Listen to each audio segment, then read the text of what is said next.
सतगुरु रामपाल जी परमेश्वर जी की जय हो। परमपिता परमात्मा सारी सृष्टि के रचनहार, कुल मालिक, असंख्य ब्रह्मांडों के स्वामी, जगत गुरु, तीनों लोकों में प्रवेश करके सबका भरण पोषण करने वाले राजाधीराज, आत्माधार, नाथों के नाथ, देवों के देव महादेव, सर्वेश्वर महेश्वर, मृत्युंजय, अजरो अमर, आदि अनादि सनातनी प्रभु, जगत पिता जगदीश्वर, श्री श्री 1008 की उपाधि के वास्तविक अधिकारी, अकाल मूरत शब्द स्वरूपी राम वासुदेव, सर्वगतम ब्रह्म, परम पूज्य, प्रथम पूज्य, परम संत, परम पुरुष, परम धनी, परम दयालु, सत्य कबीर, हक्का कबीर, अल्लाहु कबीर, अल्लाहु अकबर, बाखबर, अल्लाह ताला, जगत के तारणहार, जगत के मुक्तिदाता, जगत के जगन्नाथ, हारे के सहारे, हिंदुओं के राम, मुसलमानों के अल्लाह, सिखों के वाहिगुरु, ईसाइयों के मसीह, दया के सागर दया निधि, करुणा के सागर करुणा निधि, स्वयंभू परिभू, संकट मोचन, कष्ट हरण, मंगल करण, दुख भंजन, अविगत कबीर, निर्विकार निर्विषम परमात्मा, अलय अलेख सतगुरु, आदि अनादि सतगुरु, असली मर्यादा पुरुषोत्तम, असली राम, असली कृष्ण, असली घनश्याम, असली मुरारी, राजाओं के राजा, महाराजाओं के महाराजा, शहंशाहों के शहंशाह, सम्राटों के सम्राट, भगवानों के भगवान, अल्लाहों के अल्लाह, प्रभुओं के प्रभु, मसीहाओं के मसीह, सच्चे वाहिगुरु, बाबाओं के बाबा, पीरों के पीर, सेठों के सेठ, जगत सेठ, सावड़सा सेठ, सर्वगुण संपन्न, अनंत कोटि कलाओं के स्वामी, अनंत कोटि ब्रह्मांडों के नायक, योगियों में महायोगी, ध्यानियों में महाध्यानी, सिद्धों में परम सिद्ध, ज्ञानियों में तत्व ज्ञानी, ब्रह्म ज्ञानी, महाज्ञानी, परम ज्ञानी, सर्वश्रेष्ठ ज्ञानी, विज्ञानी, युवा कबीर, समरथ कबीर, असमवात, अमित ओजा, सच्चे रहनुमा, करीम अल्लाह, सुभान अल्लाह, दुनिया के अंतिम पैगंबर, 8 सितंबर 1951 से गांव धनाना, जिला सोनीपत, हरियाणा, भारतवर्ष की पावन भूमि पे प्रकट रियल कल की भगवान श्री नारायण साकार हरि, श्री बाबा साहिब, नूर अनंत परमात्मा, संत श्रोमणी सतगुरु रामपाल जी परमेश्वर जी के चरण कमल में साध संगति से जुड़े हुए आप और हम सभी सत्सेवक भाई बहनों का अनंत कोटि दंडोत प्रणाम। सत्साई भाई और बहनों, दया पूज्य गुरुदेव भगवान की, सतगुरु रामपाल जी परमेश्वर जी की, सारी सृष्टि के पालन पोषण कर्ता की, आप और हम सभी सत्सेवक भाई बहन पूज्य गुरुदेव जी के विशेष आशीर्वाद से अपनी आत्मा के कल्याण हेतु भक्ति मार्ग पर निरंतर मोक्ष प्राप्ति के लिए दृढ़ता के साथ आगे बढ़ रहे हैं। भाई और बहनों, पूज्य गुरुदेव जी के कर कमल से लिखित पवित्र पुस्तक मुक्ति बोध के ऊपर वीडियो बनाने की श्रृंखला जारी है। इस श्रृंखला में आज हमारा ये 29वें नंबर का वीडियो है। प्रत्येक वीडियो में गुरुदेव भगवान के आशीर्वाद से हमें कुछ न कुछ अध्यात्म से संबंधित अवश्य जानने और सीखने को मिलता है। आज की वीडियो में पूज्य गुरुदेव जी के आशीर्वाद से हम तैमूर लंग के जीवन पर प्रकाश डालेंगे। यानी गुरुदेव भगवान ने तैमूर लंग के विषय में जो कथा लिखी है, आज हम उसको समझने का प्रयास करेंगे। और परमेश्वर ने 3 लोक के भगवान श्री विष्णु जी से और स्वयं की तुलना करके हमें बताया है, समझाया है कि कबीर परमेश्वर जी ने तैमूर लंग की 1 रोटी खाकर 7 पीढ़ी का अखंड राज्य दे दिया, जबकि श्री कृष्ण जी ने सुदामा की 3 मुट्ठी चावल खाकर केवल उसका महल ही बनवाया था। और आज हमें इस तत्व ज्ञान की प्राप्ति के बाद ये भी पता चल गया कि सुदामा का वो महल भी श्री कृष्ण जी के रूप में कबीर परमेश्वर सतगुरु रामपाल जी भगवान ने ही विश्वकर्मा जी से बनवाया था। तो भाई और बहनों, करे करावे साइयां, मन में लहर उठा, दादू सरदर जीव के आप बगल हो जा। इस कबीर परमेश्वर सतगुरु रामपाल जी भगवान के अलावा इस सृष्टि में दूसरा कोई भी कर्ता धर्ता नहीं है। इन देवी देवताओं के रूप में या ब्रह्मा विष्णु महेश के रूप में यदि साधकों को थोड़ा बहुत कोई लाभ देता है तो वो भी कबीर परमात्मा ही देता है। जब ये देवी देवता ब्रह्मा विष्णु महेश भी विशेष संकट में होते हैं और जब आत्मा से अपनी रक्षा की पुकार करते हैं, तो भाई और बहनों, इनके भक्ति आधार से, इनके पुण्य के आधार से ये कबीर परमात्मा सतगुरु रामपाल जी भगवान इनकी भी मदद करने के लिए प्रकट होता है। जैसे रावण का वध करते समय श्री रामचंद्र जी ने दुखी होकर रावण के वध के लिए परमात्मा से प्रार्थना की। 6 महीने हो गए थे श्री रामचंद्र जी को विभीषण ने जब ये बता दिया था कि इसकी नाभि में अमृत कुंड है, जब तक वहां तीर नहीं लगाओगे तब तक ये मरेगा नहीं। परंतु 6 महीने हो गए थे श्री रामचंद्र जी को निशाना लगाते हुए, रावण की नाभि में निशाना भी नहीं लगा पा रहा था। अंत में थक हार कर रो रो कर परमात्मा से प्रार्थना की। तब इस कबीर परमेश्वर सतगुरु रामपाल जी भगवान ने श्री रामचंद्र जी की पुकार पर सूक्ष्म रूप बनाकर और रावण का वध किया। ठीक इसी प्रकार द्वापर में श्री कृष्ण का रूप बनाकर कबीर परमेश्वर सतगुरु रामपाल जी भगवान ने ही कंस का वध किया था। अन्यथा श्री कृष्ण जी तो बालक थे, कंस के सामने बालक बच्चे, उनकी कोई बिसात नहीं थी कि वो कंस का वध कर देते। चानोर जैसे पहलवान को भी, कंस केसी जैसे राक्षस को भी इसी कबीर परमात्मा सतगुरु रामपाल जी भगवान ने ही श्री कृष्ण रूप बनाकर मारा था। तो भाई और बहनों, आज हम उसी कबीर परमेश्वर सतगुरु रामपाल जी भगवान की महिमा सुनने जा रहे हैं। पवित्र पुस्तक मुक्ति बोध पेज नंबर 492। तैमूर लंग को 7 पीढ़ी का राज्य कबीर जी ने दिया। कबीर परमात्मा ने 1 रोटी के बदले 7 पीढ़ी का राज तैमूर लंग को दिया। पारक के अंक की वाणी नंबर 1170 से 1180। गरीब दिल्ली अकबराबाद फिरी लाहौर कूंजात, रोटी रोटी करत है किने न बूझी बात। गरीब तिबर लंग तालिब मिले एक रोटी की चाह, जिंदा रूप कबीर धरी तिबर लंग सुनिरा। गरीब दिल्ली अकबराबाद फिरी लाहौर कूंजात, रोटी रोटी करत है किने न बूझी बात। गरीब तिबर लंग तालिब मिले एक रोटी की चाह, जिंदा रूप कबीर धरी तिबर लंग सुनी राह। गरीब रोटी पोई प्रीत से जल का ठूठा हाथ, जिंदे की पूजा करी मात पुत्र 2 साथ। गरीब सांकल काडी चीड़ की सन्मुख लाई लात, लात घमू के लाए कर जिंदा भया अजाती। गरीब रोटी मोटी हो गई साग पतर विस्तार, 87 छिक गए पंडो जग जो नार। गरीब दुर्वासा पूठे पर कौरव दीन सराप, पंडो पद ल्यो लीन है कौरव तीनों ताप। गरीब 18 खूणी खपी गई दुर्योधन बलवंत, पंडो संग समीप है आदि अंत के संत। गरीब तिबर लंग हूँ म्यों रह मन में कुछ नहीं चाहा, मौज मेहर मोला करी दीन्या तकत बैठाए।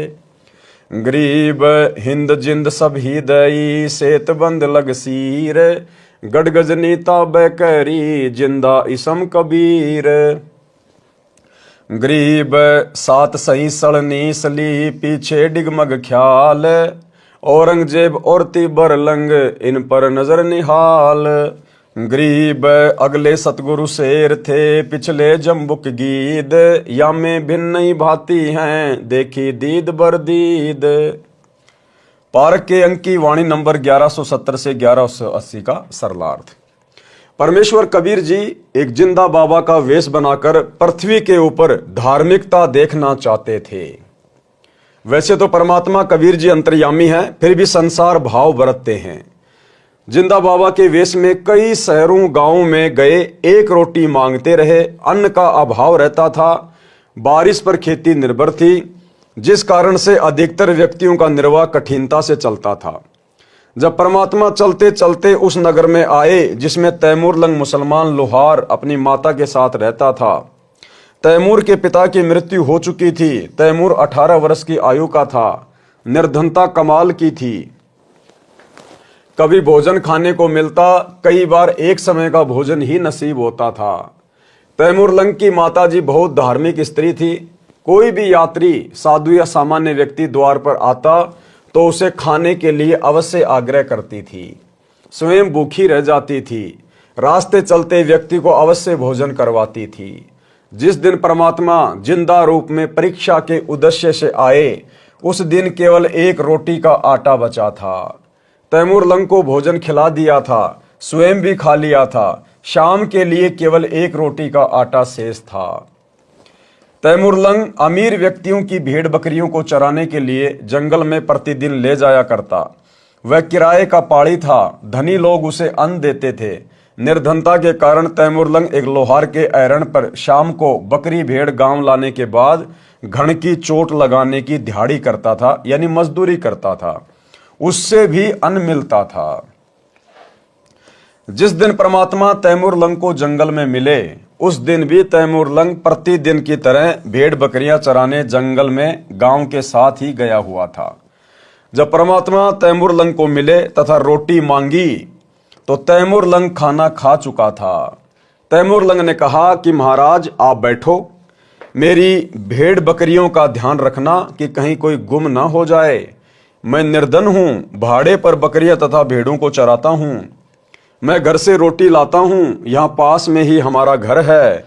परमात्मा ने कहा ठीक है, संभाल रखूंगा। तैमूर लंग घर गया, माता को बताया कि एक बाबा कई दिन से भूखा है, रोटी मांग रहा है। माता ने तुरंत आटा तैयार किया, एक रोटी बनाई, क्योंकि आटा ही एक रोटी का बचा था। एक रोटी कपड़े में लपेटकर जल का लोटा साथ लेकर बाबा जी के पास दोनों माँ बेटे आए। रोटी देकर जल का लोटा साथ रख लिया। माता तथा बेटे ने बाबा जी की स्तुति की तथा माता ने कहा महाराज हम बहुत निर्धन हैं, दया करो, कुछ रोटी का साधन बन जाए। बाबा ने रोटी खाई, तब तक माई ने आंखों में आंसू भरकर कई बार निवेदन किया कि मेहर करियो दाता। और तैमूर लंग की माँ वो एक रोटी खाते खाते परमात्मा से कई बार अरदास कर चुकी थी कि हम बहुत गरीब हैं, बहुत निर्धन हैं। और परमात्मा ने फिर तैमूर लंग को 7 पीढ़ी का राज्य दे दिया, उसकी कमर में 7 साकड़ मार के। तो भाइयों और बहनों, ये दाता है, हम इससे ना मांगेंगे तो भी ये हमें देगा, लेकिन कब? जब ये हमें अपना मान लेगा, जब हम पतिव्रता पद पे आ जाएंगे। तो तैमूर लंग की मां ने रोते रोते अरदास की और परमात्मा ने तैमूर लंग की कमर में भेड़ बकरियों की जो साकड़ थी उससे चोटें मारी, 7 उसकी कमर। माई ने सोचा कि बाबा बड़ा पागल है, ये तो कोई पागल बाबा लगता है, हमारे घर में खाने को दाने नहीं और कह रहा तेरे को 7 पीढ़ी का राज दे दिया। तो तैमूर लंग की मां में केवल इतना ही दोष आया था, केवल इतना ही सोचा था, अविश्वास किया परमात्मा के वचन पर। इतने में परमात्मा अंतर ध्यान हो गए। तो आप और हम भगत भाई बहनों ने अपने परमात्मा के किसी भी वचन पर, भले हमारे समझ में आए ना आए, हमारे गले उतरे ना उतरे, लेकिन हमने दोष नहीं देखना। हमने केवल यही सोचना है कि हे परमात्मा, मैं 2 कोड़ी का जीव, मेरी छोटी बुद्धि है, आपकी बातें मेरी बुद्धि में समा नहीं रही, अन्यथा आप जो कह रहे हैं वो परम सत्य है। माता तथा बेटे ने बाबा की स्तुति की तथा माता ने कहा महाराज हम बहुत निर्धन हैं, दया करो, कुछ रोटी का साधन बन जाए। बाबा ने रोटी खाई, तब तक माई ने आंखों में आंसू भरकर कई बार निवेदन किया कि मेहर करियो दाता। बाबा जिंदा ने रोटी खाकर जल पिया। बकरी बांधने की सांकड़ यानी बेल लेकर उसको तैमूर लंग की कमर में 7 बार मारा। चीड़ की सन की बेल थी, चीड़ को कामण भी कहते हैं। कामण की छाल का रस्सा बहुत मजबूत होता है। फिर लात मारी तथा मुक्के मारे। माता को लगा कि मैंने बाबा को बार बार बोल दिया, जिससे चिढ़कर लड़का पीट दिया। लेकिन जब परमात्मा अंतर ध्यान हो गए, उसके बाद में तैमूर लंग ने बताया अपनी माता को कि माता जी आपने बाबा के ऊपर अविश्वास नहीं करना चाहिए था। माता जी जब बाबा मुझे मार रहा था मुझे तो पता ही नहीं चल रहा था, मुझे तो कोई चोट ही नहीं लगी, मुझे तो महसूस ही नहीं हुआ जब बाबा मुझे साकड़ से मार रहा था। माई ने पूछा कि बाबा जी बच्चे ने क्या गलती कर दी, माफ करो, बच्चा है। परमात्मा बोले कि माई इस एक रोटी का फल तेरे पुत्र को 7 पीढ़ी का राज्य का वरदान दिया है। भाई और बहनों, देखो, हमारी कॉमन सेंस ने काम करना चाहिए। आप और हम अब बालक नहीं हैं, बच्चे नहीं हैं, हम समर्थ के बच्चे हैं सतगुरु रामपाल जी भगवान के। सतगुरु ने तैमूर लंग की एक रोटी खाई थी, केवल एक रोटी, और एक रोटी के बदले 7 पीढ़ी का राज दे दिया। 7 पीढ़ी का, तैमूर लंग से औरंगजेब तक दिल्ली का राज, 7 पीढ़ी का राज एक रोटी के बदले। आज आप और हम भगत भाई बहन तो परमात्मा को पूरा भंडारा करवा रहे हैं, पूरा भंडारा। तैमूर लंग को और उसकी माता को नहीं पता था कि गीता जी अध्याय 3 श्लोक नंबर 13 में क्या लिखा हुआ है, किसको भोग लगाया जाता है। उन्होंने तो स्वाभाविक ही एक साधु समझ के उनको रोटी खिलाई थी। आप और हम तो अपने गुरु को परमेश्वर, पूर्ण ब्रह्म, परमात्मा समझकर और गीता अध्याय 3 श्लोक नंबर 13 के अनुसार भोग लगा रहे हैं प्रतिदिन, विधि विधान अनुसार। तैमूर लंग की मां ने परमात्मा को भोग लगाते समय कोई भोग की आरती नहीं की थी। आज आप और हम भाई बहन भोग की आरती के साथ विधि विधान से भोग लगा रहे हैं। और तैमूर लंग की माता परमात्मा की शरण में नहीं थे। आप और हम तो शरण में हैं, शत भक्ति मंत्रों का जाप कर रहे हैं। जिस दिन धन देने की बात आएगी, उस दिन परमात्मा आप और हमें क्या नहीं दे देगा। देवताओं का राजा इंद्र भी आंख फाड़ता रह जाएगा। लेकिन भाई और बहनों, यह कलयुग की बिचली पीढ़ी का समय है। परमेश्वर हमें जानबूझकर नहीं दे रहा, जानबूझकर, क्योंकि परमेश्वर हमें इस नकली लोक का नकली धन नहीं देना चाहता। इस सेवा भाव के बदले, इस भक्ति के बदले परमात्मा हमें शतलोक का अखंड सुख, अखंड राज्य देना चाहता है।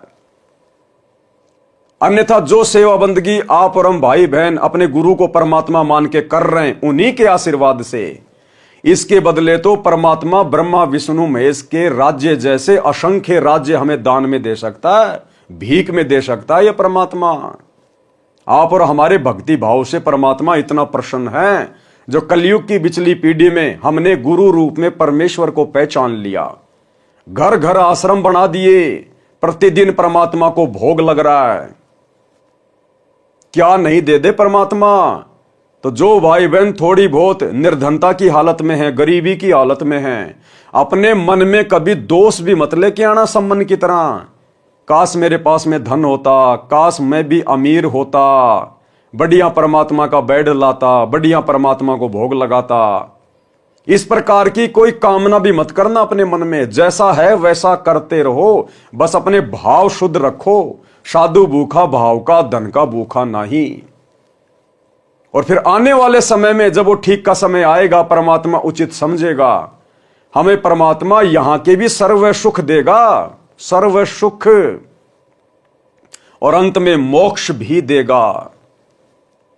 तो भाई और बहनों, हमने अपने परमात्मा से वैसे तो डिमांड करनी नहीं चाहिए। जैसे गुरुदेव कहते हैं ना कि अगर भगवान से मांगना है तो इतना मांगो कि साईं इतना दीजिए जामे कुटुंब समाए, हम भी भूखे ना रहे साधु ना भूखा जाए। हमने तो इस कलयुग की बिचली पीढ़ी में इतना भी नहीं मांगना। अरे यदि हम सत भक्ति कर रहे हैं, गुरु को परमात्मा मान रहे हैं, तो उसका विधान है बिना मांगे देगा।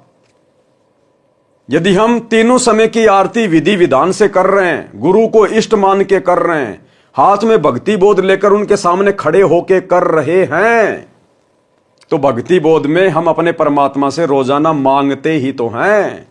गरीब उत्तम कुल करतार दो, द्वादश भूषण संग, रूप दरवे दो, दया करो ज्ञान भजन सत्संग, शील संतोष विवेक दो, दया अक्षमा इकतार, भाव भक्ति वैराग्य दो, नाम निरालम सार, योग युक्ति स्वास्थ्य जगदीश दो, सूक्ष्म ध्यान दयाल। तो सुबह के नित्य नियम से लेकर दोपहर की आरती और संध्या आरती, हम इसमें परमात्मा की महिमा भी करते हैं। हम परमात्मा से आवश्यक वस्तुएं मांगते भी हैं, भक्ति भाव भी मांग रहे हैं। तो यदि हम विधि विधान से भक्ति करेंगे, तो हमारा गुरुदेव भगवान, हमारा परमात्मा गूंगा बहरा नहीं है, ये अंतर्यामी परमात्मा है। ये फिर अपने विधि विधान अनुसार बिन मांगे देगा, बिन मांगे। यदि हमने आम का पेड़ लगा दिया और यदि उसकी देखभाल कर रहे हैं, तो समय आने पर आम का पेड़ आम ही देगा, और इतने देगा हम भी खाएंगे, पड़ोसी भी खाएगा, रिश्तेदार भी ले जाएंगे, फिर भी लदपद रहेंगे। तो इस कलयुग की बिचली पीढ़ी में तो भक्तों ने अपने गुरुदेव भगवान से मांगना भी नहीं है। अगर मांगना भी है तो परमात्मा ने बताया कि भक्ति दान मोय दीजियो देवन के देवा हो, उसमें सब कुछ आ गया, हमने सब कुछ मांग लिया। हमें गुरुदेव भगवान सत्संग में सुनाते हैं कि एक सास और बहू का अक्सर झगड़ा रहता था। अब उस सास ने उस लड़की के पिता को बुला लिया। तो लड़की का पिता आया और बोला, जी क्या बात है, किस बात का झगड़ा है? तो लड़की की सास कहने लगी कि आपकी बेटी किसी चीज को छोड़ती नहीं है, किसी चीज को नहीं छोड़ती है। घी ये खा जाती है, दही ये खा जाती है, मलाई ये खा जाती है, ये किसी चीज को छोड़ती नहीं घर में। तो लड़की के पिता ने कहा कि बेटी तू एक काम किया कर, छिक के दूध पी लिया कर, जितना दूध पिया जाए तो उतना दूध पी लिया कर बेटा। दूध में दही भी आ गया, मलाई भी आ गई, घी भी आ गया। तो इसी प्रकार भाई और बहनों, हम यदि मर्यादा में रह के भक्ति करेंगे, गुरुदेव को प्रसन्न करेंगे, तो भाई और बहनों हमें अलग से मांगने की कुछ आवश्यकता ही नहीं पड़ेगी। अगर हम परमात्मा से केवल भक्ति मांगेंगे कि भक्ति दान मोय दीजियो देवन के देवा हो, ये अंतर्यामी हमें हर आवश्यक जायज वस्तु देगा जिस समय हमें उसकी आवश्यकता पड़ेगी, और नाजायज ये बिल्कुल नहीं देगा। उस आत्मा को तो बिल्कुल भी नहीं देगा नाजायज वस्तु जिस आत्मा का परमात्मा ने इसी जन्म में मोक्ष करना होगा। इसलिए हमने अपने गुरुदेव भगवान की रजा में राजी रहते हुए, जैसा भी परमात्मा ने हमें घर परिवार दिया है, संपत्ति दी है, हमने उसी में प्रसन्न रहकर गुरु जी का प्रसाद मानकर खुशी खुशी अपनी भक्ति पे लगे रहना है। जब देने का समय आएगा परमात्मा इतना दे देगा, आप और हमने हाथ जोड़ने पड़ जाएंगे कि परमात्मा इससे ज्यादा नहीं। तो हमने अपने गुरु पर विश्वास रखना चाहिए। परमात्मा बोले कि माई, इस एक रोटी का फल तेरे पुत्र को 7 पीढ़ी का राज्य का वरदान दिया है। जो 7 बार बेल यानी सांकड़ मारी है, जो लात तथा मुक्के मारे हैं, ये इसका राज्य टुकड़ों में बढ़ जाएगा। माई को लगा कि बाबा पागल है, अब गुरुजी के प्रति दोष आ गया, परमात्मा के प्रति, साधु की बात के प्रति दोष आ गया। माई को लगा कि बाबा पागल है, रोटी शाम की भी नहीं है और कह रहा है तेरा बेटा राज करेगा। माई विचार ही कर रही थी कि बाबा जिंदा अंतर ध्यान हो गया।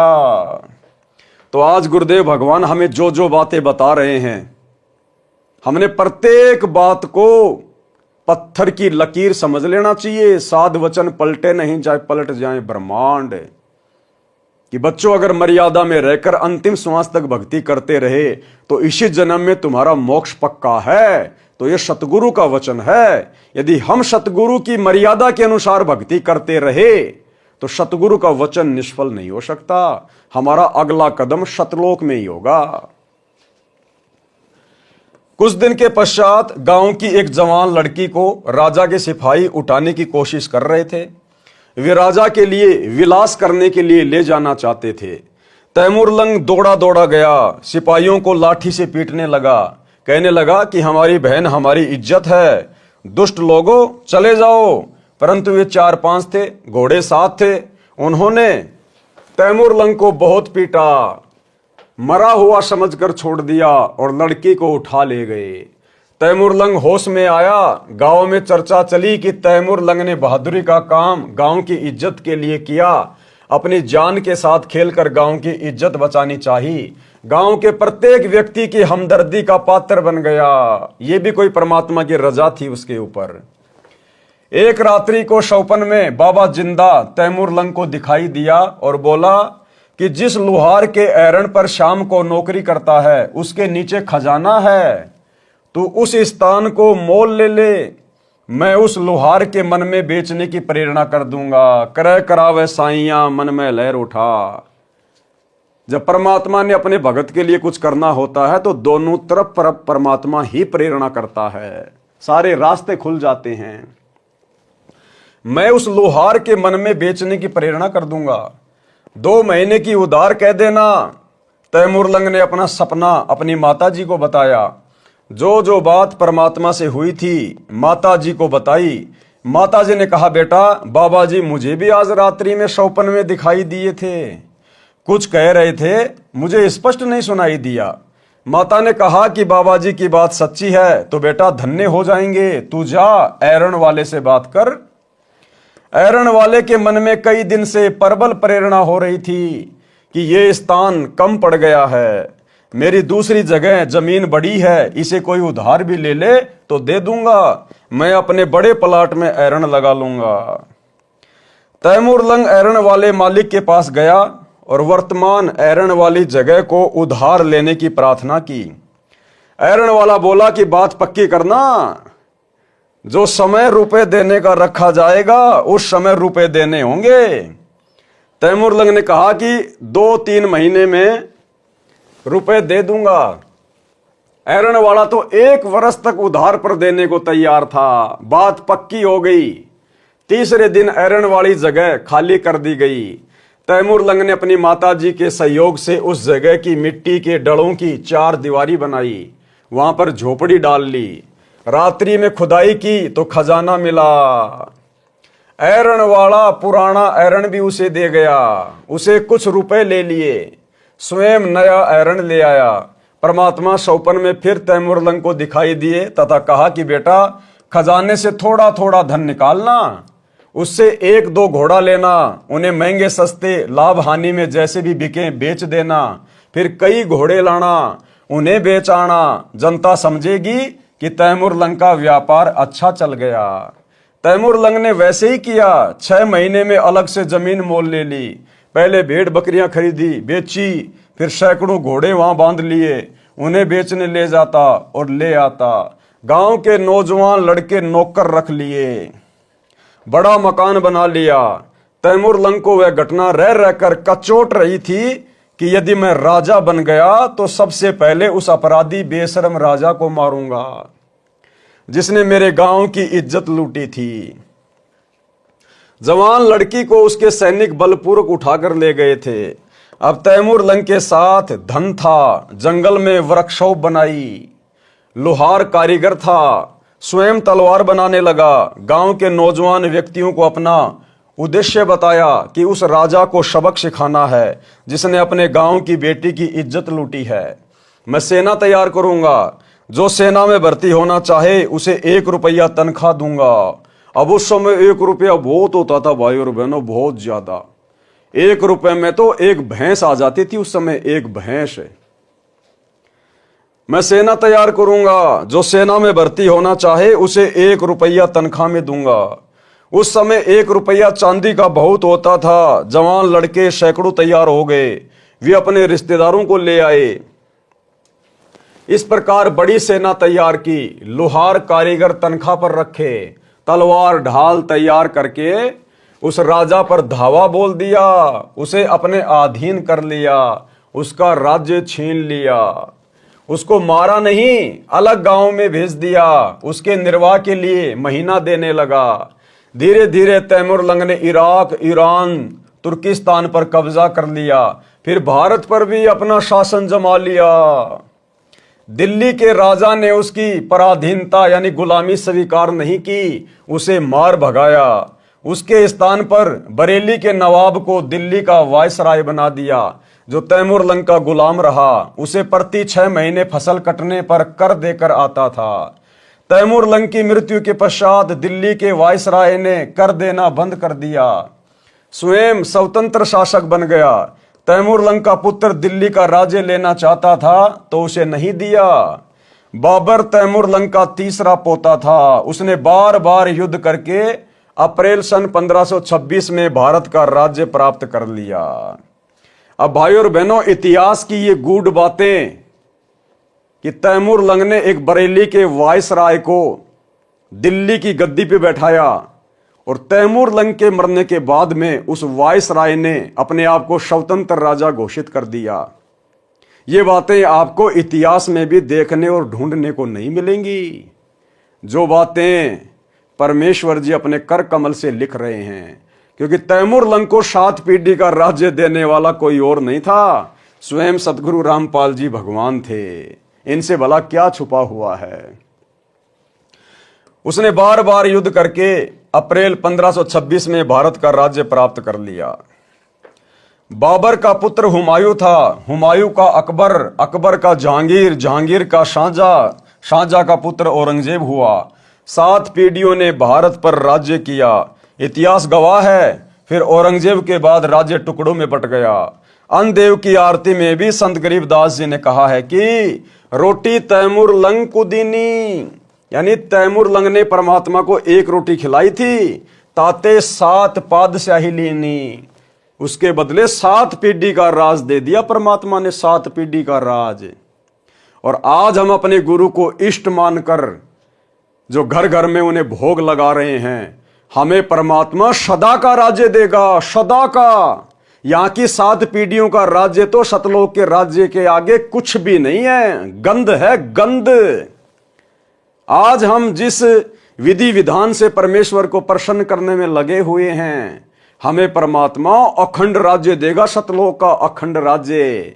इसलिए हम केवल यहां का राज्य मांगकर अपने कर्म ना फोड़ें, परमात्मा को नाराज ना करें, दुखी ना करें। भाई और बहनों, हम पहले कहानी सुना करते थे। एक लड़का अपनी मां के साथ में दुकान पे गया, तो लड़के ने टॉफी के डिब्बे को हाथ लगाया, मिठाई के डिब्बे को हाथ लगाया। तो माता ने कहा कि बेटा क्या लेगा? उसने कहा कि मिठाई लूंगा, मिठाई। तो दुकानदार बोला बेटा ले ले, इसमें हाथ दे के ले ले, इसमें निकाल ले। तो बेटे ने नहीं निकाला, कहा अंकल जी आप दो, मेरा हाथ बहुत छोटा है, मेरे हाथ में तो 2-4 ही टॉफी आएंगी, आप अगर अपने हाथ से दोगे तो बहुत सारी टॉफी आएंगी। तो हम अपने गुरुदेव भगवान से मांगकर अपनी मूर्खता का प्रमाण ना दें। हम ज्यादा से ज्यादा क्या मांगेंगे? हम एक कार मांग लेंगे, एक प्लाट मांग लेंगे, 2-4 जमीन के टुकड़े मांग लेंगे, बच्चे की नौकरी मांग लेंगे। इससे ज्यादा हमारी बुद्धि काम ही नहीं करती। और परमेश्वर जब देगा तो छप्पर फाड़ के देगा, हमारी कल्पना से बाहर देगा। और हमने तो यहां का कुछ चाहिए नहीं भाइयों, यहां का तो परमात्मा हमें देना भी नहीं चाहता। परमात्मा कहते हैं इंद्रदा राज कागदा बिष्टा ना बोगा इंद्राणी नू। फिर इस धरती का भला हम क्या मांगे परमात्मा से? हमें जिस चीज की आवश्यकता थी युगों युगों से, जो चीज सदा हमारे साथ में रहेगी, वो भक्ति हमें गुरुदेव ने दे दी। कबीरा सब जग निर्धना धनवंता ना कोई, और धनवंता सो जानिए जिसके पास राम नाम धन होए। इससे बड़ा धन तो सृष्टि में कहीं नहीं है, 21 ब्रह्मांड में नहीं है इससे बड़ा धन, जो धन हमें गुरु जी ने दे दिया। परमात्मा कहते हैं गुरु समान दाता नहीं, याचक शिष्य समान, और 3 लोक की संपदा सो गुरु दीनी दान। ये जो सतनाम है, जो प्रथम नाम है, जो भक्ति है, भक्ति में सब कुछ आ जाता है। ये हमें परमात्मा ने दान में दे दी। ये 3 लोक की संपदा से भी बड़ी संपत्ति है। अब इस भक्ति से ज्यादा और हम क्या मांग सकते हैं अपने भगवान से? तो भाई और बहनों, हमने केवल मर्यादा में रह के भक्ति करनी है। बाकी हमें समय पर जिस चीज की आवश्यकता होगी और गुरुदेव भगवान उचित समझेंगे तो हमें उसके भरोसे बिल्कुल भी नहीं रहने देंगे, बिल्कुल भी। तो हमने तो अपनी भक्ति पर ध्यान देना है। रोटी तैमूर लंग को दीनी, ताते 7 पादशाही लीनी। तैमूर लंग को परमात्मा उसी जिंदा वाले वेश में फिर मिले जब वह 80 वर्ष का हो गया था, शिकार करने गया था, राजा था। तब उसको समझाया कि भक्ति कर राजा, नहीं तो नरक में गिरेगा। भूल गया वो दिन जब एक रोटी ही घर पर थी। उस समय तैमूर लंग बाबा के चरणों में गिर गया, दीक्षा ली, राज्य पुत्र को दे दिया, 10 वर्ष और जीवित रहा। वह आत्मा जन्म मरण में है, वो तैमूर लंग भी जन्म मरण में है, जन्म मरण में, 7 पीढ़ी का राज्य लेकर भी। और भाइयों और बहनों, पता नहीं उस तैमूर लंग को वर्तमान में मौका मिलेगा या नहीं मिलेगा, लेकिन आप और हम अपनी किस्मत को सराहें कि आप और हमें परमात्मा ने वर्तमान में मौका दे दिया पूर्ण मोक्ष प्राप्ति का, अखंड सुख प्राप्ति का, जो मौका ब्रह्मा विष्णु महेश को भी प्राप्त नहीं है। तो आप और हम कितनी सौभाग्यशाली आत्मा हैं। हमें परमात्मा क्या नहीं दे दे, लेकिन परमेश्वर हमें जानबूझकर नहीं दे रहा, जानबूझकर। अन्यथा आप और हमारे भाग्य से अधिक धन, राज्य, सुख तीनों लोकों में किसी के भाग्य में नहीं लिखा हुआ है, लेकिन परमेश्वर जानबूझकर उसको कैंसिल कर रहे हैं और हमसे भक्ति करवाने के लिए हमें परमात्मा इस स्थिति में रखे हुए हैं। इसलिए हमने गुरुदेव की रजा में ही राजी रहना है। ये 10, 15, 20 वर्ष हमने ऐसे काट देनी है, पता भी नहीं चलेगा कब ये समय कट जाएगा और हमारा अगला कदम सतलोक में होगा। वह आत्मा जन्म मरण में है, परंतु भक्ति का बीज पड़ गया। यदि उस निर्धनता में भक्ति करने को कहता तो नहीं मानता था। परमात्मा कबीर जी ही जानते हैं कि काल की जकड़ से कैसे जीव को निकाला जा सकता है। वाणी नंबर 1180 का सरलार्थ। धर्म यानी मजहब कोई भी है, जो उसके प्रवर्तक होते हैं वे साफ सुथरे शवच व्यवहार के होते हैं। धर्म कर्म वाले परमात्मा से डरने वाले होते हैं, बाद में केवल दिखावा रह जाता है। इसका ध्यान देकर देखा जा सकता है, यही होता है, इस बात में कोई अंतर नहीं है। सतगुरु फिर से धर्म को सुधारता है, सत्य साधना पर लगाता है। लेकिन जब सतगुरु इस धरती से पलायन कर जाएंगे जिस रूप में आज आए हुए हैं, उसके बाद ये मार्ग भी धीरे धीरे गंदा होना शुरू हो जाएगा। जब तक सतगुरुदेव भगवान धरती पर हैं, परमात्मा इस भक्ति को परवान चढ़ाएंगे। लेकिन जिस दिन सतगुरु रामपाल जी भगवान इस पृथ्वी लोक से संत रूप में चले जाएंगे सतलोक, उसके बाद भाई और बहनों मोक्ष की कोई कामना मत करना। उसके बाद तो केवल मनुष्य जन्म मिलेंगे इस भक्ति के प्रतिफल में। तो हमने तो सिर धड़ की बाजी लगा देनी है। कोशिश है सतगुरुदेव के रहते सहते हमारा शरीर छूट जाए, हम सतलोक चले जाएं। अन्यथा हमने मर्यादाओं पर इस कदर कुर्बान हो जाना है कि हम टूट जाएं, लेकिन मर्यादा ना टूटे। अगर गुरुदेव भगवान के सतलोक जाने के बाद यदि हमारी मर्यादा टूट गई तो भाई और बहनों फिर मर्यादा शुद्ध करने वाला कोई धरती पर दूसरा नहीं है। तो सबसे अच्छा चांस है कि गुरुदेव भगवान के रहते सहते भक्ति करके उनको प्रसन्न करके हम यहां से पलायन कर जाएं। बाद में तो बाद ही है। दान धर्म करने से लाभ। पारक के अंक की वाणी नंबर 1181 से 1248। गरीब पिछला टाका रह गया, उतरया हुक्म हजूर, तिम्बरलंग को कौन है, आए मौलवी रूम। अब ये तैमूरलंग कौन था ये पिछले जन्म में? ये रूमी नाम का एक मौलवी था। तैमूरलंग की जो आत्मा है ये उस पिछले जन्म में एक रूमी नाम का मौलवी था। गरीब गाड़ा अटकिया कीच में, ऊपर बैठे तिम, बेलनहारा राम है, धोरी आप धर्म। गरीब धर्म दस्कत है नहीं, धसके तीनों लोक, खैरायत में खैर है, कीजे आत्म पोष। गरीब धर्म बिना ऐसा नरा, जैसी बंजा नार, बिंदी न्या पावे नहीं, सुनहा भया गवार। गरीब साधु संत से ये नहीं, करी न अन की साट, कुत्का बैठा कमर में, हो गया बार बाट। गरीब धर्म बिना धापे नहीं, यो प्राणी परपंच, आस बिरानी क्यों करे, दिया हो तो संच। गरीब धर्म किया बलि राय को, ठाणी इकोत्री जग, तहां 52 अवतार धरी, लिए समुचे ठगी। गरीब कंपे स्वर्ग समूल सब, ऐसी यज्ञ आरंभ, आसन सुरपति के डीगे, पान अपान सांब।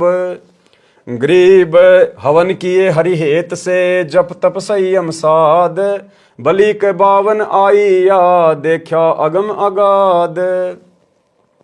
गरीब एक यज्ञ है धर्म की, दूजी यज्ञ है ध्यान, तीजी यज्ञ है हवन की, चौथी यज्ञ प्रणाम। गरीब 4 वेद का मूल सुन, समसम वेद संगीत, बलि को ये चारों करी, 52 उतरे प्रीति। गरीब अमर किए आसन दिए सिंहासन सुरपति, ऐसी जगी जगदीश की ताही मानियो सत्य। गरीब दान दिए देही मिले नर स्वरूप निर्वाण, भूख बाकड़ा देते ही चकवे भये निशान। गरीब नाम सरीखा दान है दान सरीखा नाम, सुन ही को भोजन दिया तिन छिके बलि जाव। गरीब बुढ़िया और बाजीद जी सुन ही के आनंद, रोटी चारों मुक्ति है कटे गले के फंद। गरीब राजा की बांधी होती रोटी देत हमेश, चकर भय दऊं दिशा जीते जंग नरेश। गरीब इंद्र भय हैं धर्म से यज्ञ है आदि जुगादि, शंख पचायन जद बजे पंच गिरासी साध। गरीब सुपच संग सब करत है नीच जाति बिश्चूक, पौमी भिक्षी सुरग सब खिले न पर्वत रूख। गरीब कनी कनी बाजा सब सुन्या पंच टेर क्यों दीन, द्रौपदी के दुर्भाव है तास भये मुस्कीन। गरीब करी द्रौपदी दिल मंजना सुपच चरण पी धोए, बाजे शंख सर्व कला रहे आवाज गोए। गरीब द्रौपदी चरना अमृत लिए सुपच शंख नहीं कीन, बाजा शंख असंख दुनी गण गंधर्व ल्योलीन। गरीब सुनी शंख की टेर जिन हृदय भाव विश्वास, जोनी संकट ना पड़े होसी गर्भ न तराश। गरीब दान अभय पद अजर है नहीं दुई दुर्भाव, जग करी बलराए को बावन लिए बुलाए। गरीब दिया दान दादीच को पांसों तनक ध्यान, 33 कुरनसी करे हो गए पद परवान। गरीब दान वित्त समान है टोपी को पिन टूक, या से लगू क्या और है साग पत्र दई भूख। गरीब पीताम्बर को पारी करी द्रौपदी दिनी लीर, अंधे को पिन कसी धनी कबीर बधाए चीर। गरीब देना जग में खूब है दान ज्ञान परवेश, ब्रह्मा को तो जग करी बतलाई है शेष। गरीब दान ज्ञान ब्रह्मा दिया सकल सृष्टि के माही, सूम डूम मांगत फिरे जिन कछु दिन्या नाई। गरीब दान ज्ञान प्रणाम करी होम जो हरि के हेत, यज्ञ पंचमी तुझ कहूँ ध्यान कमल सुरसेत। गरीब धर्म कर्म जग कीजिए कुएं बाय तालाब, इच्छा अस्थल स्वर्ग सुग सब पृथ्वी का राव। गरीब भूख्या भोजन देत है कर्म यज्ञ जो नार, 100 गज फीलों चढ़त हैं पाल की कंद कहार। गरीब कुएं बाय तलावड़ी बाग बगीचे फूल, इंद्रलोक गण कीजिए परी हिंदोलों झूल। गरीब जति सती इंद्री दमन बिन इच्छा बाटंत, काम धेनु कल्प वृक्ष पद तास बार दूजंत। गरीब स्वर्ग नंदनी दर बंदे बिन इच्छा जो नार, गण गंधर्व और मुनि जन तीनों लोक अधिकार। गरीब पतिव्रता नारी धरो आन पुरुष नहीं ने, अपने पति की बंदगी दुर्लभ दर्शन ये। गरीब माता मुक्ति सुनीति सी मैना सी पुरकार, पकर फरीद फिकर ल गया कूप कलप दीदार। गरीब ऐसी जननी मात सत्य पुत्र दे उपदेश, और नार व्यभिचारिणी यो भागत हैं शेष। गरीब समुद्र तो नग देत है इंद्र देत स्वाति, नारी पुत्र देत है ध्रुव कैसी लगमाती। गरीब 7 धात पृथ्वी दई 7 अन्न परवीन, वृक्षा नदियों फल दिए यो नर मूड कुलीन। गरीब जिन पुत्र नहीं जग करी पिंड प्रदान पुराण, नाहक जग में अवतरे जिनसे निका स्वान। गरीब बिना धर्म क्या पाइए, 14 भवन विचार, चमरा चूक्या चाकरी, स्वर्ग हूं मैं बेकार। गरीब स्वर्ग स्वर्ग सब जीव कहें, स्वर्ग माही बड़ दुख, जहां 84 कुंड है, थंब बले ज्यों लोक। गरीब कुंड पड़ा निकसै नहीं, स्वर्ग न चितवन कीन, धर्मराय के धाम में मार अधिक बेदीन। गरीब कर साहिब की बंदगी, सुमरण कल्प कबीर, जम के मस्तक पांव दे, जाय मिले धर्म धीर। गरीब धर्म धीर जहाँ पुरुष है, ताकि कल्प कबीर, सकल प्राण में रम रहा, सब पीरन सिर पीर। गरीब धर्म दजा फरकंत है, तीनों लोक तलाक, पापी चुन चुन मारिए, मुख में दे दे राख। गरीब पापी के पर्दा नहीं, शिव पर कल्प करंत, माता को घरणी कहे, भस्मा गिर भस्मंत। गरीब भस्म हुए आप कल्प से, शिव को कछु न कीन, इस दुनिया संसार में कर्म भय लोलीन। गरीब जिन्हों दान तदब किया, तिन पाई सब रिद, बिंदानी व्यागर भये, तासर पंजाबे गद। गरीब कर दीने कुर्बान जान, नैन नाक मुख द्वार, पीछे कछु राख्या नहीं, नर मानुष अवतार। गरीब दान दया दरवेश दिल, बैराट फटक जो दिल, दानी ज्ञानी निपजही, सोम सदा ज्यों सील। गरीब सोम सुमर से साख क्या, हनिये छाती तोड़, 80 गंज बाटे नहीं, कीन्यों गारत गोर। गरीब हरिचंद ऐसी यज्ञ करी, राजपाट स्यों दे, संग ही तारा लोचनी, काशी नगर बिके। गरीब मरकट का मंगता किया, मुर्द पीर चिंडाल, डायन तारा लोचनी, राजा पुत्र काल। गरीब उस डायन को तोरी है, हरिचंद्र हाथ खड़ग, स्वर्ग मृत्यु पाताल में ऐसी और न जग।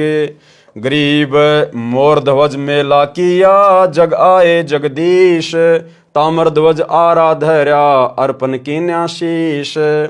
गरीब अम्बरीश आनंद में, यज्ञ रूप सब अंग, दुर्वासा को दव नहीं, चक्र सुदर्शन संग।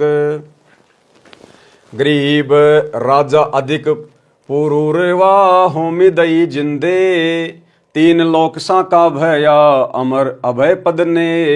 गरीब मरुत यज्ञ अद की करी, पृथ्वी सर्वस दान, अनंत कोटि राजा गए, पद चीनत परवान। गरीब नगरपुरी भद्रावती, जोब नाद का राज, श्याम करण जिसके बंद्या, खूहनी अनगत साज। गरीब गए भीम जहाँ सारथी, श्याम करण को लेन, भारत करी घोरा लिया, तास यज्ञ तहाँ देन। गरीब गोरख जोगी ज्ञान यज्ञ करी, तत्वेता तरबीत, सतगुरु से भेटा नहीं, हो गए शब्दातीत। गरीब सेव सम्मन जग करी, शीस भेद कर दीन, सतगुरु मिले कबीर से, शीस चढ़े फिर सीन। गरीब यज्ञ करी जैसी करी, ऐसी करे न कोय, 9 लख बोडी बिस्तरी, केसव केसव होए। गरीब यज्ञ करी रैदास को, धरे 700 रूप, कणक जनेऊ काडिया, पात स्या जा भूप। गरीब तुलाधार को जग करी, नाम देव परवान, पलरे में सब चढ़ गए, उठा नहीं अमान। गरीब पीपा तो पद में मिला, कीनी यज्ञ अनेक, बूझा चंदोआ बेगही, अवगत सत्य अलेख। गरीब तिमर लंग तो जग करी, एक रोटी रस रीति, बिंदीनी नहीं पाई ये, दान ज्ञान से प्रीति। अब परमेश्वर ने इन तमाम वाणियों में दान धर्म करने का प्रतिफल बताया है कि किस प्रकार से तो हमें दान धर्म करना चाहिए और किन परिस्थितियों में किए गए दान धर्म का परमात्मा फिर भगत को खुलकर परिणाम देता है। और दान करने से क्या मिलेगा, दान की कितनी महत्वता है, और दान किसको दिया जाता है, सुपात्र को या कुपात्र को। सरलार्थ, इन वाणियों में दान पुण्य करने का ज्ञान है। बताया है कि जो दान नहीं करते उनका भविष्य नरक बन जाता है। दान धर्म के अनुष्ठान यानी धर्म यज्ञ व अन्य यज्ञ करने से भक्ति ऐसे सफल होती है जैसे खेत में किसान बीज बोकर बाद में समय समय पर सिंचाई करता है, जिससे बीज उगता है, पौधा बनकर अन्न देता है। इसी प्रकार भक्ति मार्ग में नाम तो बीज है, और जो यज्ञ हैं, धर्म यज्ञ, ध्यान यज्ञ, हवन यज्ञ, प्रणाम यज्ञ और ज्ञान यज्ञ, जो हम भगत भाई बहन प्रतिदिन अपने घरों पे करते हैं, पांचों यज्ञ। प्रतिदिन सत्संग सुनना ज्ञान यज्ञ, सत्संग को ध्यान से सुनना ध्यान यज्ञ, यानी तीनों समय की आरती यदि हम ध्यान से करते हैं, सत्संग ध्यान से सुनते हैं, तो हमारे दो यज्ञ बन जाते हैं, ज्ञान यज्ञ और ध्यान यज्ञ। हम गुरुदेव भगवान को प्रतिदिन दंडवत प्रणाम करते हैं। अगर हम निरअभिमानी होकर, निष्कपटी होकर, गुरु को परमेश्वर मानकर, और जो विधि गुरुदेव ने बताई दंडवत प्रणाम करने की, यदि हम उस विधि से दंडवत प्रणाम करते हैं तो प्रतिदिन हमारा वो प्रणाम यज्ञ हो जाता है। हवन यज्ञ, आप और हम सभी भगत भाई बहन गाय या भैंस का देसी घी और खड़ी बत्ती का दीपक जलाते हैं, वो हमारा हवन यज्ञ। तो 4 यज्ञ हो गई, ज्ञान यज्ञ, ध्यान यज्ञ, प्रणाम यज्ञ, हवन यज्ञ, और 5वीं यज्ञ धर्म की।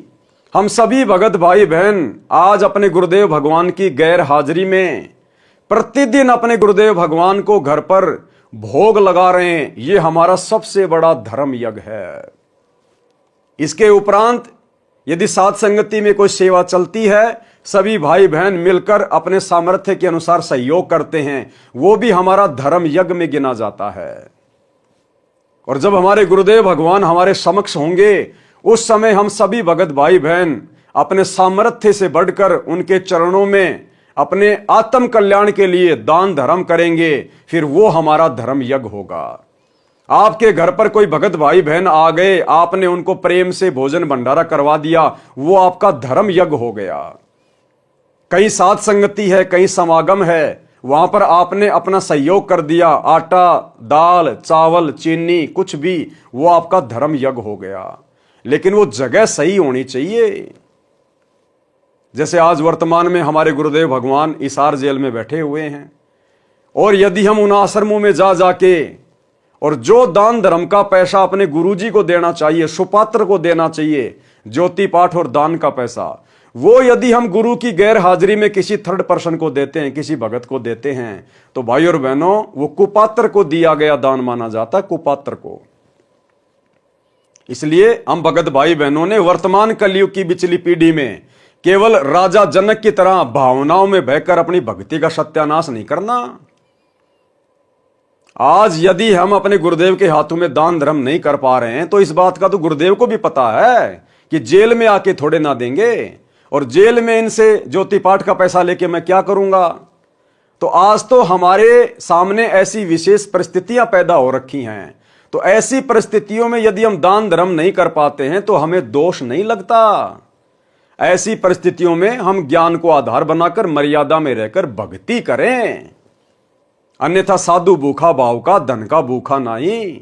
परमात्मा हमारे धन का भूखा नहीं है, हमारे ज्योति पाठ के पैसों का भूखा नहीं है। वो मालिक है जिसने 21 ब्रह्मांड इस काल को भीख में दे रखा है, दान में दे रखा है, वो हमारे 10, 15, 20, 50 हजार लाख रुपए का भूखा नहीं है। और जो हम अपने गुरुदेव को देते हैं, वो भी तो हमें गुरुदेव ने दिया है। हमारे संस्कारवश जैसे भी कोई नौकरी है, कोई काम धंधा है, कोई व्यापार है, कोई बिजनेस है, वो भी तो उसी ने दिया हुआ है। उसी की रजा से कमा कमा के हम उनको दे रहे हैं। जो गुरुदेव धर्म में लगाते हैं, हमारे उससे पुण्यों में वृद्धि होती है। तो ये कलयुग की बिचली पीढ़ी है भाई और बहनों, हमने जोश में आकर अपना होश नहीं खोना है।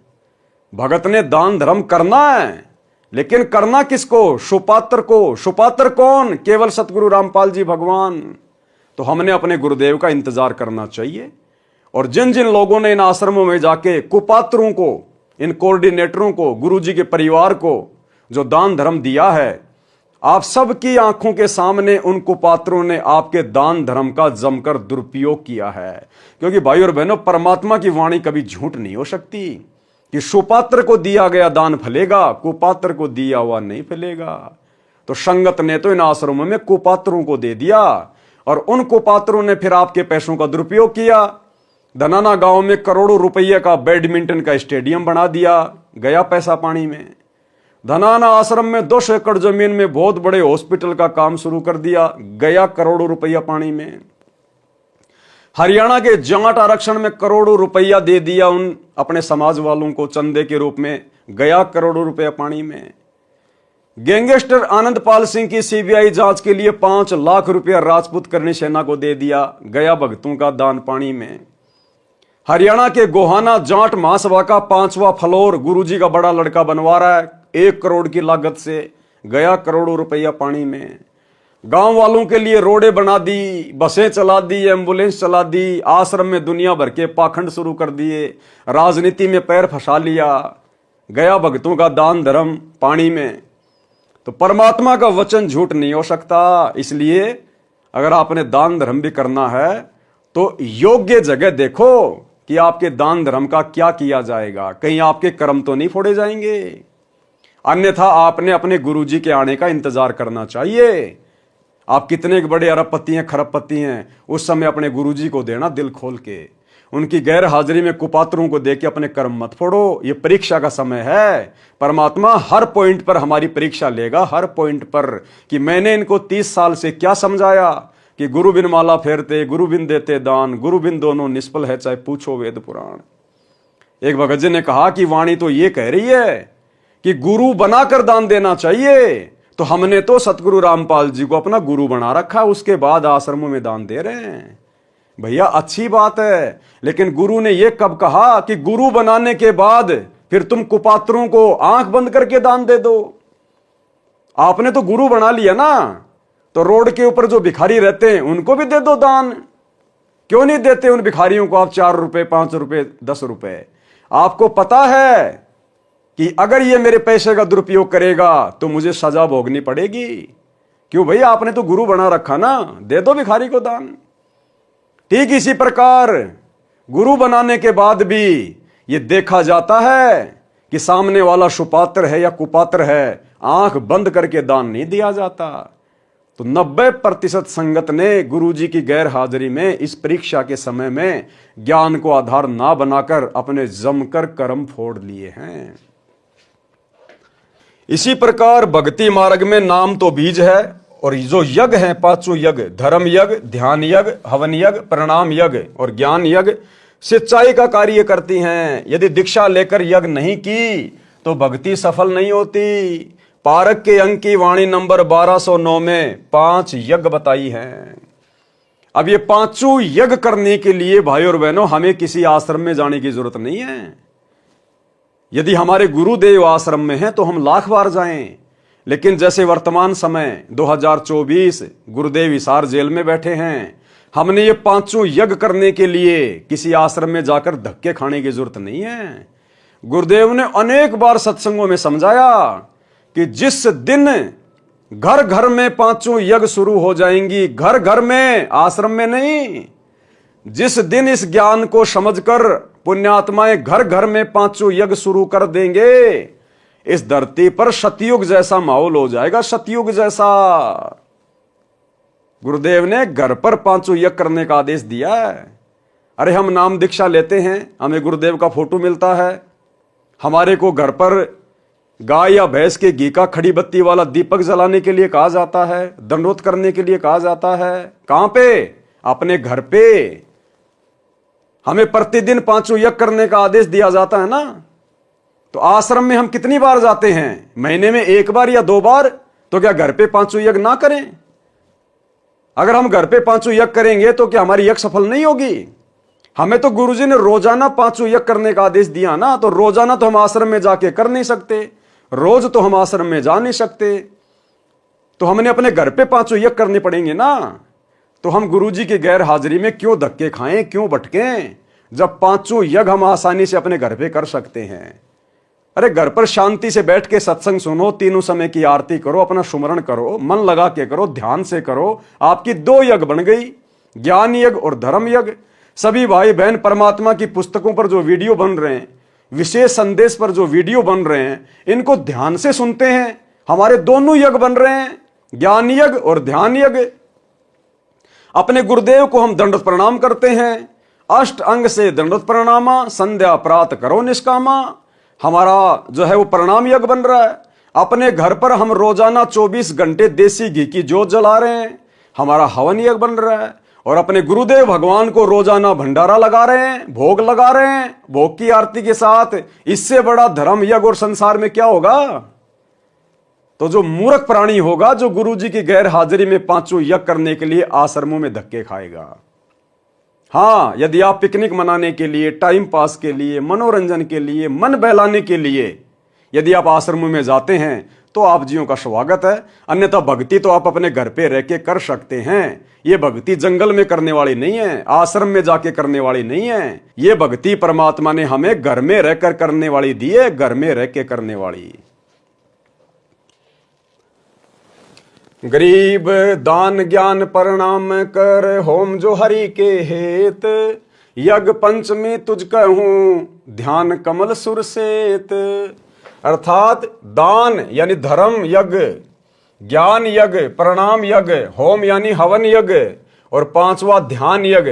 ये पांचों यज्ञ साधक को गुरुजी के आदेश अनुसार करनी चाहिए। और गुरुजी ने हम सबको आदेश दिया हुआ है कि पांचों यज्ञ आपने अपने घर पे प्रतिदिन करनी है।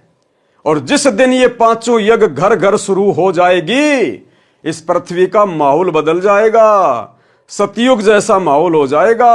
औरत कभी विधवा नहीं होगी, घर में कोई अमंगल नहीं होगा, माता पिता की आंखों के सामने बच्चों की मृत्यु नहीं होगी, अकाल मृत्यु नहीं हो सकती, एक्सीडेंट में मृत्यु नहीं हो सकती, किसी भयंकर बीमारी से मृत्यु नहीं हो सकती। जबकि आज ये सारे कहर शतलोक आश्रम मैनेजमेंट हरियाणा वालों पर, जो इन आश्रमों में जा जाकर कुपात्रों को दान धर्म दे रहे हैं, इन सब की दुर्गति हो रही है, सब की। केवल सत्सेवक भाई बहन हैं जो परमेश्वर के विधि विधान से पांचों यज्ञ अपने घर पे करते हैं, गुरु को इष्ट मानकर। आज हम भगत भाई बहनों का उंगली का नाखून भी नहीं उतरने दे रहा सतगुरु, नाखून भी। अगर आपको सतयुग जैसा सुख देखना है तो सतसेवकों के घरों में देखो, सतसेवकों के घरों में आत्मिक सुख। तो भाई और बहनों, एक छोटा सा सत्संग गुरुदेव का, जिसमें गुरुदेव ने स्पष्ट कर दिया कि जिस दिन आप इस ज्ञान को समझकर घर घर में पांचों यज्ञ करना शुरू कर दोगे, आश्रम में जाकर नहीं, घर घर में, फिर देखना। सुनिए। पुणात्मा, देखो परमात्मा की रजा आपके ऊपर कैसी है। थोड़ी सी गर्मी होती है, परमात्मा बच्चा अपनी प्यारी आत्माओं के अमृत बरसा देते हैं, ठंड सी कर देते हैं कि ताकि ये बच्चे परमात्मा की मेरी महिमा को सुन लें। यदि अच्छी ठंड कर दी तो तुम सारे लटके लेने लग जाओगे, न पड़े बैठे बैठे सोओगे।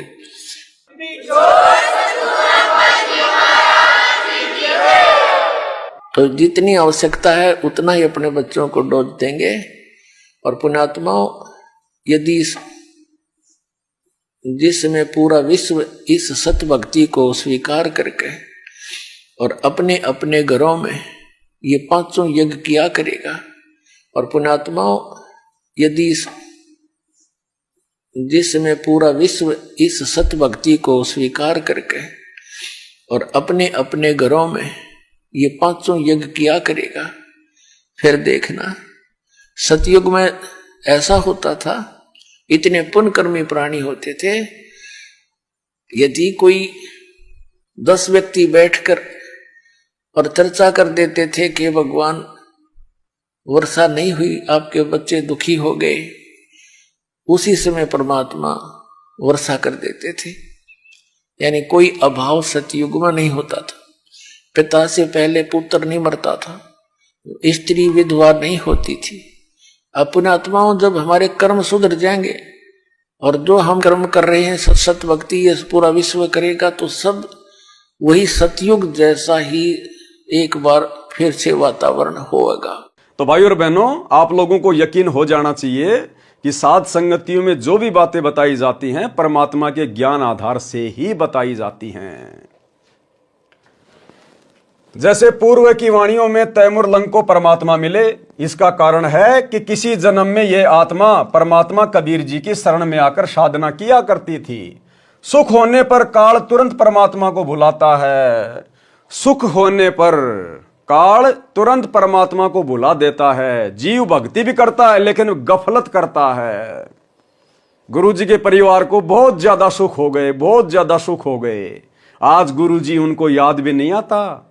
नरेंद्र मोदी याद आता है कि कैसे उसकी रैली में भक्तों को बसों में भरकर भेजना है।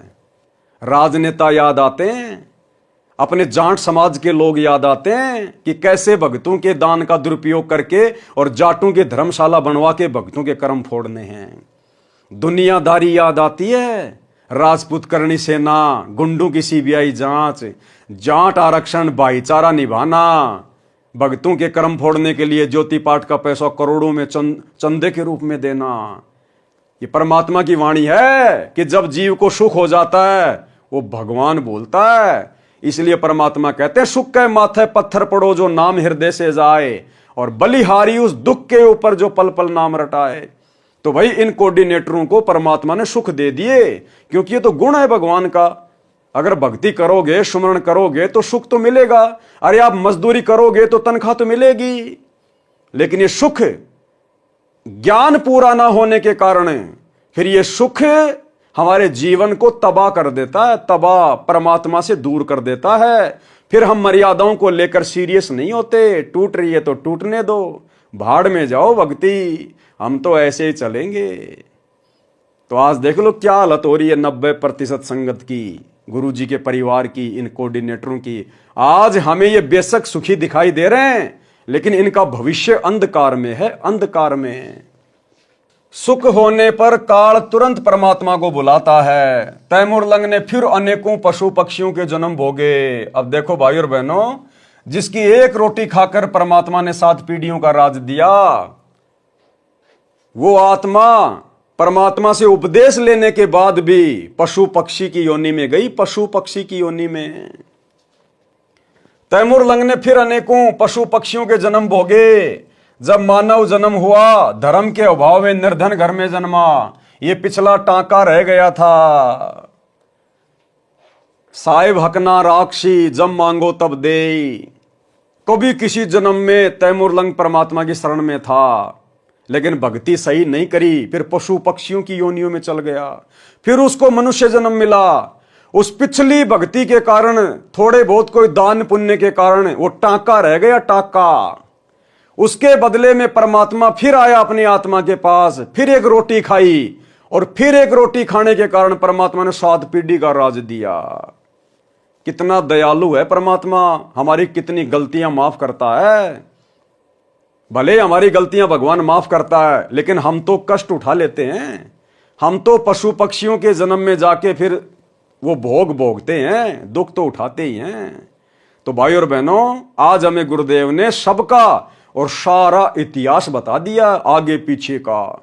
अगम निगम की खोज ले, बुद्धि विवेक विचार, उदय अस्त का राज मिले तो बिना नाम बेगार। हमने तो सुरती सतलोक में टिका के रखनी है। जीवन रूपी गाड़ी पाप कर्मों की कीच यानी कीचड़ में धस जाती है, तो धर्म उस गाड़ी को पाप रूपी कीचड़ से निकालने वाला दमदार बैल है। पारक के अंक की वाणी नंबर 1183-1186। गरीब धर्म धसकत है नहीं, धसके तीनों लोक, खैरायत में खैर हैं कीजे आत्म पोष। गरीब धर्म बिना ऐसा नरा, जैसी बांझ नार, बिंदी न्या पावे नहीं, सुनहा बया गंवार। गरीब साधु संत से नहीं, करी न अन्न की सांट, कुतका बैठा कमर में, हो गया 12 बाट।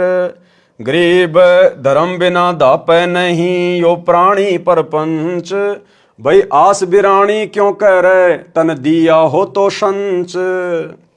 सरलार्थ, धर्म कभी नष्ट नहीं होता, तीनों लोक नष्ट हो जाते हैं, खैरायत यानी दान धर्म करने से बचाव है, खैरायत में खैर है। इसलिए धर्म भंडारा लंगर करके धर्म करना चाहिए। जो धर्म नहीं करते उनको भक्ति का कोई लाभ नहीं मिलता। उदाहरण दिया है कि जैसे बांझ स्त्री का विवाह भी हो जाता है परंतु संतान नहीं होती, इसी प्रकार धर्म बिना भक्ति सफल नहीं होती। और वर्तमान इस कलयुग की बिचली पीढ़ी में, इस मोक्ष के प्राइम टाइम में, जिस औरत के संतान नहीं है, जिसको दुनिया वाले बांझ कहते हैं, भाई वो स्त्री दुनिया की सर्वश्रेष्ठ आत्माओं में से है, सर्वश्रेष्ठ आत्माओं में से है। उसके समान भाग्यवान स्त्री धरती पर कोई नहीं है। अगर उसको ज्ञान हो और सतगुरु की शरण प्राप्त हो और यदि वो मर्यादा में रह के भक्ति पर लग जाए, उस स्त्री से बढ़कर भाग्यवान स्त्री ब्रह्मा विष्णु महेश के घर में भी नहीं है। उसका तो कोई पिछला लेन देन ही नहीं है, कोई ऋण संबंधी नहीं है। अगर वो मर्यादा में रह के भक्ति करेगी, उसका तो पक्का शतलोक में नंबर है, पक्का। तो भाई और बहनों, जगत की और भगत की सोच में रात दिन का अंतर होता है, रात दिन का। जैसे बांझ स्त्री का विवाह भी हो जाता है परंतु संतान नहीं होती, इसी प्रकार धर्म बिना भक्ति सफल नहीं होती। उल्टा सुनहा कुत्ते का जीवन प्राप्त करता है। सतगुरु से दीक्षा ली नहीं, अन्न की सांठ नहीं की, यानी अन्नदान भोजन नहीं कराया, नहीं किया तो कुत्ता बनकर घर घर जाता है। कहीं कहीं उसकी कमर पर मुगदर लगाया जाता है, हाय हाय करता फिरता है। धर्म किए बिना आत्मा की संतुष्टि नहीं होती, धर्म बिना धापे नहीं यो प्राणी प्रपंच। धर्म किए बिना आत्मा की संतुष्टि नहीं होती, अन्य सब प्रपंच हैं। यदि पिछले जन्म में या इस जन्म में दान किया है तो धन मिलेगा, अन्यथा कुछ नहीं मिलेगा। वाणी नंबर 1187 1192 का सरलार्थ। बलि राजा ने 100 यज्ञ की थी, परमात्मा 52 रूप धारण करके आया था। कौन परमात्मा? सतगुरु रामपाल जी भगवान, ये कबीर भगवान। ये धर्म का प्रभाव था कि परमात्मा को आना पड़ा। राजा बलि भगत प्रहलाद का पोता था, पिता का नाम बैलोचन था। राजा बलि ने 4 यज्ञ की थी, 52 रूप परमात्मा को आना पड़ा। यानी जहां पर धर्म होता है, धर्म, वहां मजबूरन परमात्मा को आना पड़ता है। क्या समझे? वर्तमान में सबसे बड़ा धर्म कहां हो रहा है, कौन कर रहा है? अपने गुरु को इष्ट मानकर गीता अध्याय 3 श्लोक 13 के अनुसार घर घर भोग कौन लगा रहा है? अरे राजा बलि ने यज्ञ तो किया था, भंडारा ही तो किया था। किसको जिमाया? दुनिया को। आप और हम किसको जिमा रहे हैं? अपने इष्ट को, जो पूरे संसार का पालन पोषण कर रहा है। उस परमेश्वर को खुश करने के लिए उसके विधान अनुसार उसको इष्ट मानकर भोग लगा रहे हैं घर घर में। इससे बड़ा धर्म यज्ञ संसार में कोई दूसरा नहीं है। राजा बलि का धर्म यज्ञ भी फैल है इस धर्म के आगे। जो धर्म वर्तमान में सतसेवकों के घरों में प्रतिदिन हो रहा है, अपने गुरु को इष्ट मान के भोग लगाया जा रहा है। राजा बलि के द्वारा 100 यज्ञ करना और सतसेवकों के द्वारा एक समय अपने गुरुदेव भगवान को भोग की आरती के साथ भोग लगाना, उसके 100 यज्ञ के ऊपर भारी है, 100 यज्ञ के ऊपर। तो जब राजा बलि के यज्ञ के कारण परमात्मा को 52 रूप धारण करके आना पड़ा, तो क्या आज हम सतसेवकों के घरों पे परमात्मा नहीं आएगा? परमात्मा ने देखा रे, ये तो तीनों टाइम भोग लगाते हैं, सुबह भी, दोपहर भी, शाम भी। फिर मेरे को सुबह भी आना पड़ता है, दोपहर भी आना पड़ता है, शाम को भी आना पड़ता है। तो परमात्मा ने प्रेरणा की कि बच्चों तुम तो मेरा बेड ही लगा दो। अब मैं तीनों समय हिसार जेल से आता हूं, जाता हूं। तुम एक काम करो, मेरा बेड लगा दो, मैं यही ना बैठ जाऊंगा। भाई मुझे जेल में बैठना, मुझे यहां बैठना, तो क्यों ना मैं यहीं बैठ जाऊं, बार बार आना तो नहीं पड़ेगा। तो परमेश्वर अपने प्रत्येक बच्चे के घर में विराजमान है, जो गुरु को इष्ट मान के भोग लगाते हैं। क्या कह रहे हैं परमात्मा? आना पड़ता है भगवान को। और हम तो परमात्मा से विशेष विनती करते हैं। अरे राजा बलि तो केवल इंद्र का राज्य प्राप्त करने के लिए धर्मयज्ञ कर रहा था, मोक्ष के लिए नहीं कर रहा था। उसको तो पता भी नहीं था भगवान कौन है, भक्ति क्या है, मोक्ष क्या होता है। आप और हम तो निस्वार्थ भाव से अपने आत्म कल्याण के लिए, गुरु को प्रसन्न करने के लिए ये धर्म यज्ञ कर रहे हैं, भोग लगा रहे हैं। इंद्र का राज्य प्राप्त करने के लिए नहीं, थूकते हैं हम इंद्र के राज्य के ऊपर अपने गुरुदेव भगवान की आज्ञा अनुसार। तो ऐसी जगहों पर तो परमात्मा परमानेंट सेट हो जाता है, परमानेंट, एक क्षण के लिए भी दूर नहीं होता उस घर से। और फिर हम तो परमात्मा से अर्ज करते हैं, उनका भोजन भंडारा लगा के क्या विनती करते हैं, हे परमपिता परमात्मा, सारी सृष्टि के रचनहार कबीर परमेश्वर सतगुरु रामपाल जी भगवान, आप जी का भोग प्रसाद तैयार है, आप अपनी पवित्र रसना से इसे पवित्र करने की कृपा करें। हे परमेश्वर, भोग प्रसाद बनाते समय, लगाते समय या भोग की आरती करते समय यदि हम तुच्छ बुद्धि जीवों से कोई त्रुटि रह जाए तो परमेश्वर हमें तुच्छ जानकर क्षमा करना। जब हम परमात्मा से अरदास कर रहे हैं तो क्या परमात्मा अपनी पवित्र रसना से उस भोग प्रसाद को ग्रहण करके हमारे लिए पवित्र नहीं करेंगे क्या? हो ही नहीं सकता कि परमात्मा ना आए और भोग ग्रहण ना करें। ये तो अनंत कोटि कलाओं का स्वामी है। अगर पूरी सृष्टि जिसमें अरबों खरबों जीव हैं, अगर सभी परमात्मा को तीनों समय भोग लगाएं, ये परमात्मा तो प्रत्येक के पास में भिन्न भिन्न रूप बना के सूक्ष्म रूप में प्रकट हो जाएगा, इतना समर्थ है। गरीब सब पदवी के मूल हैं, सकल सिद्धि हैं तीर, और दास गरीब सत्य पुरुष भजो, अविगत कला कबीर। अरे जब काल एक जीव 1000 कला का स्वामी है, 1000 रूप बना सकता है, अक्षर पुरुष एक जीव है 10,000 कला का स्वामी है, 10,000 रूप बना सकता है, और सतगुरु रामपाल जी भगवान अनंत कोटि कलाओं के स्वामी हैं। इनके लिए तो कुछ भी मुश्किल नहीं है। तो भाई और बहनों, परमात्मा को आना पड़ता है और आना नहीं पड़ता। अब तो परमात्मा सत्सेवकों के घर में परमानेंट पैर जमा के बैठ गए, परमानेंट पैर जमा के, कि क्या करूंगा जाके, थोड़ी देर बाद में फिर आना पड़ेगा दोपहर को, फिर शाम को आना पड़ेगा, भंडारे का भोग लगाएंगे, फिर रात को सोऊंगा तब दूध का भोग लगाएंगे, सुबह उठते ही नाश्ते का भोग लगाएंगे। तो क्या करूंगा, बार बार आऊंगा जाऊंगा, क्यों ना यहीं विराजमान हो जाता हूं। अरे वाह, बेड भी लगा दिए बहुत बढ़िया बढ़िया, रोजाना चादर वगैरह बिछती है, या सप्ताह में एक बार मेरे बच्चे मेरे कपड़े चेंज कर रहे हैं। अरे सारी व्यवस्था कर रखी है इन्होंने तो मेरे लिए। अति प्रसन्न, अति प्रसन्न, और परमात्मा विराजमान। और ये चाहिए भगत को, और क्या चाहिए। अरे जब परमात्मा बलि की यज्ञ में गए और परमात्मा ने कहा कि बेटा, मैंने वर्तमान इंद्र को, इंद्र की जो पदवी है वो दे रखी है, उसको अपना राज्य करने दे, जब इसका राज्य समाप्त होगा तब मैं तेरे को इंद्र का राज्य दूंगा, तब तक मैं तेरे को पाताल लोक का राज देता हूं। तो बलि ने क्या कहा कि परमात्मा एक वचन दो मुझे। बोला भाई बोल। बोला जब तक मैं पाताल लोक में रहूंगा, पाताल का राज करूंगा, आप मेरे द्वार के आगे 52 रूप में सदा खड़े रहेंगे।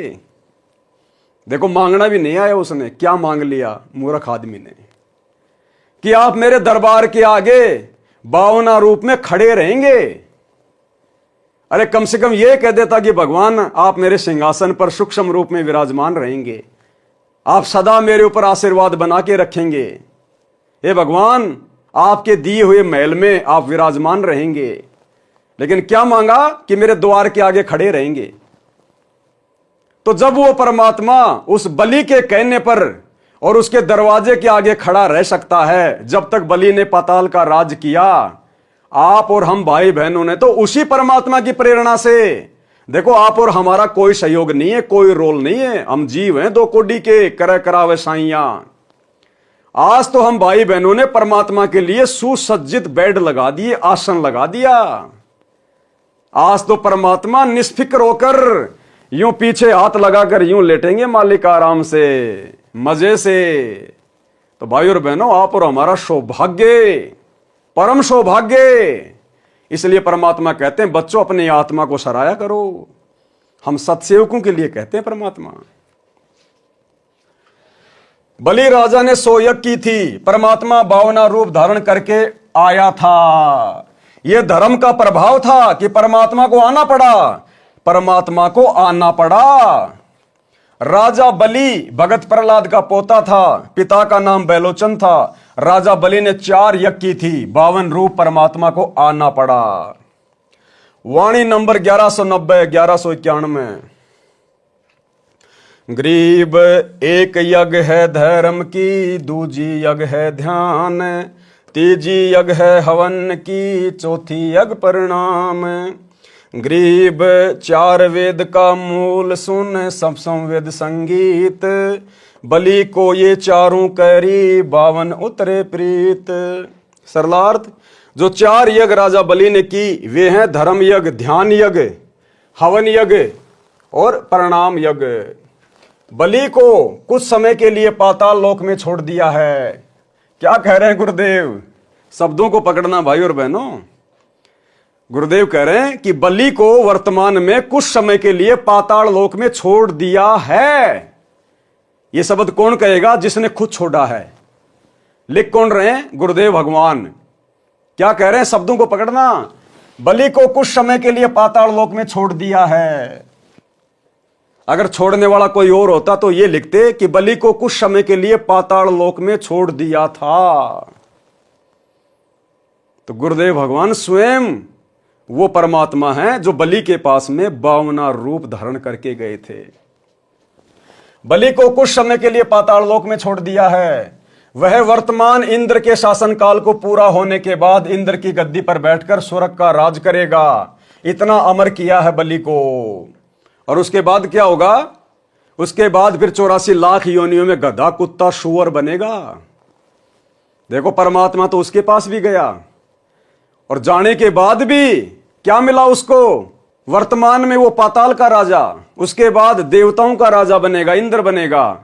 और इंद्र की योनि कहां से शुरू होती है? गधे से। तो आप और हम कितनी पुण्य आत्मा है उस परमात्मा की। इसलिए गुरुजी कहते हैं बच्चों अपने भाग्य को सराहो कि तुम फाइनल स्टेज पे आ गए। तुम्हारा कुछ भी लेन देन बाकी नहीं है यहां, कुछ भी। और वर्तमान का जो भी थोड़ा बहुत है वो इस भक्ति से परमात्मा काट देगा। तुम्हारा तो अगला कदम शतलोक में है, अगर दृढ़ होकर भक्ति पर टिके रहे तो। बलि को कुछ समय के लिए पाताल लोक में छोड़ दिया है। वह वर्तमान इंद्र के शासन काल को पूरा होने के बाद इंद्र की गद्दी पर बैठकर स्वर्ग का राज करेगा। बस इतना अमर किया है बलि को। दान करने से मानव शरीर भी मिलता है। उसको मिलता है जो गुरु बनाकर धर्म करता है, यज्ञ करता है। एक बार दुर्भिक्ष गिरा था, यानी अकाल गिरा था। एक धर्मात्मा ने प्रतिदिन एक आंजला यानी एक मुट्ठी चनों की बाखड़ी बनाकर प्रत्येक व्यक्ति को बांटता था। वह सेठ उसके धर्म के कारण कई बार चक्रवर्ती राजा बना। एक भयंकर अकाल पड़ा था और एक सेठ था, उसने बाकड़ी होती है जैसे गेहूं होता है, गेहूं को पानी में गर्म किया जाता है बहुत ज्यादा, वो फूल जाती है, नरम हो जाती है, उसको बाकड़ी कहते हैं। उसमें कुछ मीठा वाठा मिला के लोगों को बांट दिया जाता था। जब हम पहले छोटे छोटे थे और जब किसी के घर में कोई रिश्तेदार आता था तो उसके गीत गुआए जाते थे। जब वो शाम को खाना खाता था तो गांव की औरतें इकट्ठा होकर गीत गाती थी। और गीत गाने के बाद में फिर क्या मिलता था सबको? एक एक मुट्ठी बाकड़ी की। वो खाया करते थे हम लोग। उस बाकड़ी के चक्कर में दास उस एक मुट्ठी बाकड़ी के चक्कर में और रात के 10 बजे तक अपनी माता जी की गोद में बैठा रहता था। कब बाकड़ी मिलेगी, कब ये गीत समाप्त होंगे। तो चाहे वो चने उबालो चाहे गेहूं उबालो, उसको कहते हैं बाकड़ी। तो उस सेठ ने जो बाकड़ियां बांटी थी उस अकाल के समय में, उसके बाद उसके प्रतिफल में, बस इतने से दान धर्म के प्रतिफल में कई बार पूरी पृथ्वी का राजा बना, चक्रवर्ती। देखो, दान धर्म तो बहुत सारे लोग करते हैं, लेकिन उसने विशेष परिस्थिति में वो बाकड़ियां बंटवाई थी जिस समय लोग भूखे मर रहे थे, जिस समय लोगों को उसके भोजन की अति आवश्यकता थी। तो ऐसी परिस्थितियों में किया गया दान धर्म विशेष लाभ देता है। वाणी नंबर 1194 से 1195। गरीब नाम सरीखा दान है, दान सरीखा नाम, सुन ही को भोजन दिया, तीनों छिके बलिजाम। गरीब बुढ़िया और बाजीद जी, सुन ही के आनंद, रोटी चारू मुक्ति है, कटे गले के फंद। सरलार्थ, एक समय बाजीद राजा राज्य घर त्याग कर जंगल में साधना कर रहे थे। एक कुतिया ने 8 बच्चों को जन्म दिया। उसको बहुत भूख लगी थी, एक बुढ़िया अपनी 4 रोटी कपड़े में बांधकर खेत में काम के लिए जा रही थी। बाजिद ने कहा, माई इस कुतिया को 1 रोटी डाल दो, ये भूख से मरने वाली है, साथ में 8 बच्चे और मरेंगे। बुढ़िया चतुर थी, उसने कहा मेरे खून पसीने की कमाई है, ये कैसे दे दूं। संत ने कहा कैसे रोटी डालोगी। बुढ़िया ने कहा आप अपनी भक्ति का 4था भाग मुझे दे दो, यानी संकल्प कर दो, मैं रोटी डाल दूंगी। संत ने अपनी साधना का 1/4 भाग संकल्प कर बुढ़िया को दे दिया। ये गलती वर्तमान में आप और हम भगत भाई बहनों ने नहीं करनी है। हमने अपनी भक्ति का एक अंश भी किसी को दान नहीं करना, चाहे कोई भूख से मर रहा तो मरने दे। भगवान आया धरती पे, भगवान का रास्ता बता दे, भक्ति कर, अपना आत्म कल्याण करवा। हाँ, नॉर्मल तरीके से हमारे कोई घर पे आता है, इज्जत करो, भोजन खिलाओ। रास्ते में आपको कोई भूखा व्यक्ति मिल जाता है, भूखा है, उससे पूछो, वो कहे हाँ भाई मुझे भूख लग रही है, कहीं भी रोटी लेके उसको खिला दो, कोई फल फ्रूट खिला दो, कोई बिस्कुट वगैरह उसको जो है वो खिला दो। लेकिन हमने अपनी भक्ति का 1% भी अंश किसी को दान नहीं करना। अगर ऐसा कोई छलबल हमारे साथ में काल प्रेरणा से कोई करे तो, कोई मर रहा तो मरने दो, हमने राजा जनक जैसी गलती नहीं करनी। परमात्मा कहते हैं दया बिना दरवेश कसाई। दरवेश यानी साधु, जिसके मन में दया नहीं है, जिसके हृदय में दया नहीं है, वो भगत भी कसाई के समान है। लेकिन भाई और बहनों, हमने ऐसी दया भी नहीं दिखानी जिसके दिखाने से हमारी भक्ति नष्ट हो जाए। कलयुग की पिछली पीढ़ी है, ज्ञान को आधार बनाना पड़ेगा। बुढ़िया ने 1 रोटी कुतिया को डाल दी, फिर भी कुत्ती भूखी थी। करते करते 4 रोटी कुतिया को डाल दी और संत बाजिद जी ने अपनी सर्व भक्ति कमाई उस बुढ़िया को संकल्प कर दी, जिससे कुतिया तथा उसके बच्चों का जीवन बचा। रोटी देने से माई को भक्ति की कमाई प्राप्त हुई और बाजिद की भक्ति पुण्यहीन हो गया, परंतु कुतिया और उसके बच्चों को जीवन दान देने के कारण स्वर्ग प्राप्ति हुई। फिर स्वर्ग से कहां जाएगा? उसी काल के जाल में। गरीब राजा की बांदी होती, रोटी देत हमेश, चक्कर भये हैं दहु दिशा, जीते जंग नरेश। सरलार्थ, एक राजा की बांदी यानी नौकरानी धार्मिक थी। वो प्रतिदिन गरीबों को रोटी बांटती थी। उसके कारण उस राजा ने कई राजाओं पर विजय प्राप्त की। उसका राज्य विशाल हो गया। जब उसने किसी ज्योतिष से पता किया तो पता चला कि तेरी नौकरानी के द्वारा तेरे खजाने से किए रोटी के दान से तुझे ये सफलता मिली है। वाणी नंबर 1192 1202 का सरलार्थ पूर्व में वाणी नंबर 41-47 के सरलार्थ में कर दिया है। वाणी नंबर 1203 का सरलार्थ पहले इसी अंग में कर दिया है। एक समय देवताओं और राक्षसों का युद्ध हुआ। एक राक्षस किसी भी शस्त्र से नहीं मर रहा था। एक ऋषि ने बताया कि इसकी मृत्यु ऋषि दधीचि की हड्डी के तीर से होगी। ऋषि दधीचि ने अपने पैर की हड्डी दान कर दी, तब वह राक्षस मरा। यह परमार्थ केवल महात्मा ही कर सकता है। लेकिन भाई और बहनों, हमने वर्तमान में ऐसी कोई गलती नहीं करनी है। आज हमने उसी जगह पर दान धर्म करना है जैसा हमें गुरुजी ने बताया है। आज दान धर्म केवल हमने अपने गुरुजी के चरणों में करना है, अपने गुरुजी के अनुसार करना है। आज हमने भावनाओं में नहीं बहना। आज हमने मान बढ़ाई में नहीं आना। चाहे आपके पास में 1 करोड़ रुपया क्यों ना हो, अगर आपने चंदे के लिए 1 रुपया भी दे दिया, उसी समय भक्ति खत्म हो जाएगी। आज हमें जैसा गुरुजी कहेंगे हम वैसा ही करेंगे, 1 कदम भी उससे बाहर नहीं चलेंगे। दान धर्म करने की सही जगह कहां है? हमारे गुरुजी के चरण कमल, बस वहीं करेंगे।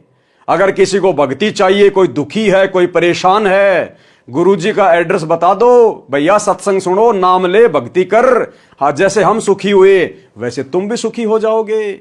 अब हमने अपने टायर की हवा दूसरे के टायर में नहीं डालनी। जहां से हवा डलती है उसका एड्रेस बता दो। अपनी वित्तीय स्थिति के अनुसार सच्चे मन से दान किया जाए, वह वास्तव में दान फलता है। टोपी यानी सिर पर पहनने वाला, सर्दी से बचने वाला टोपा दान ही किया जाए। यदि अधिक दान करने का सामर्थ्य नहीं है तो वो यही फल देगा।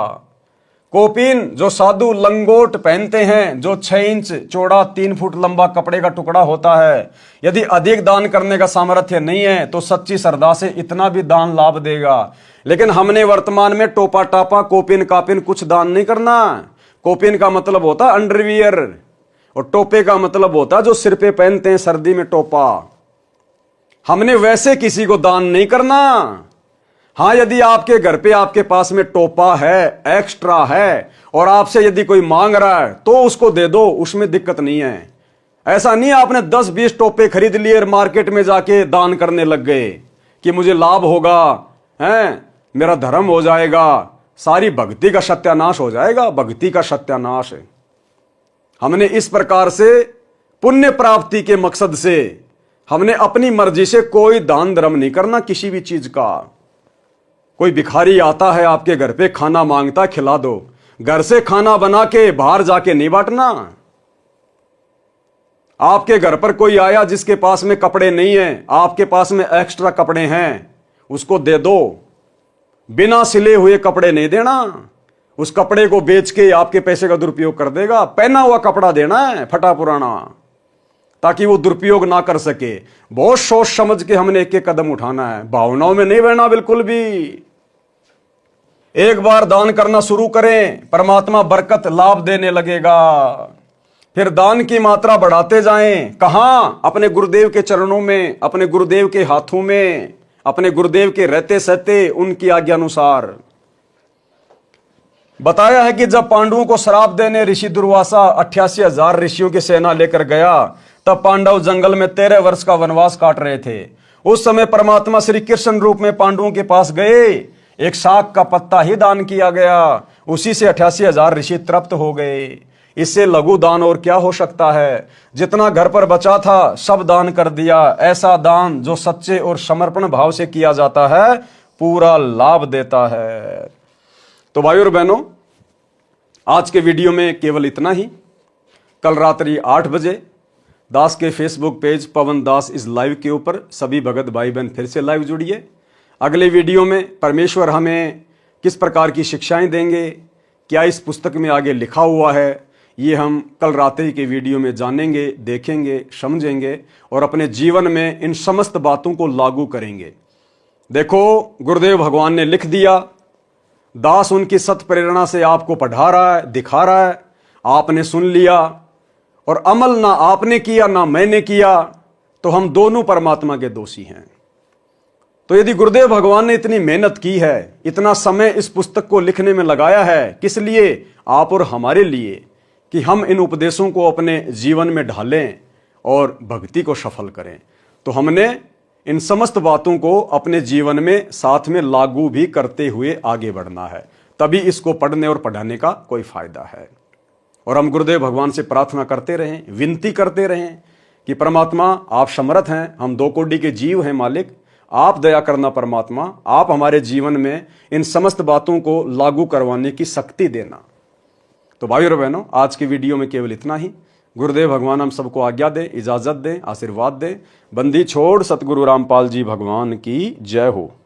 भाई जो गुरु बचन पे डट के, कट गे फंद 84 के, कट गे फंद 84 के, कट गे फंद 84 के।